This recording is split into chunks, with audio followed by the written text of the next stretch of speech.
বাড়ি একেবারে জায়গা মতো তো এই জন্য লজ্জা সরম তো শিখছে এই কথা বলেন।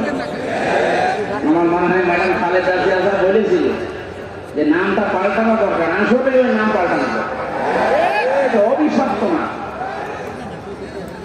নাম, তার ভেতরে কেমন যেন একটা অভিশপ্ত জিনিস লুকিয়ে আছে।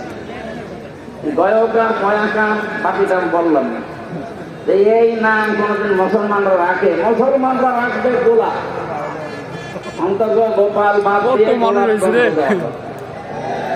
এটা তোলের নাম, যেন একটু সুঘ্রাণ আছে।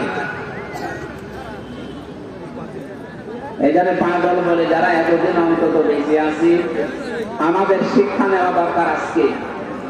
এই জালেম যারা বিদায় নিল, এই জালেমদের পরিণতি কি হয়েছে আল্লাহ আমাদেরকে একটু দেখিয়েছে। সূরা নমল 19 নম্বর পারা 20 নম্বর পৃষ্ঠা 7 নম্বর লাইনের 52 নম্বর আয়াতে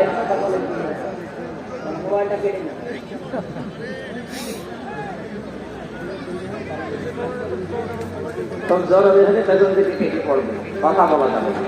আমি বললাম না দুইটা শর্ত মানা লাগবে, তারপরে এখানে রহমত নাযিল হবে। একটা শুনতে তো হবে, শুধু সামিয়া দিলেই তো শুনতে পারতাম।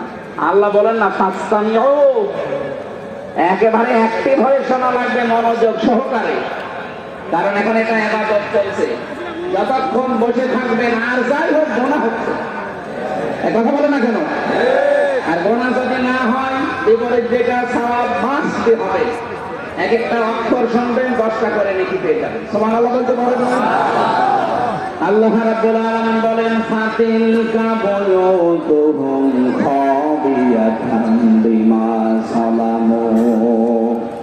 এখানে যারা আলেম বসে আছেন, আল্লাহ হযরত লূত আলাইহিস সালামের কাহিনীটা নবীকে জানিয়েছেন, আমাদেরকে শোনাচ্ছেন কেন? আল্লাহ যেন তার আঙ্গুল দিয়ে ভাবে দেখাচ্ছেন ফাতিলকা বুয়ুতুহুম, বাইতুন না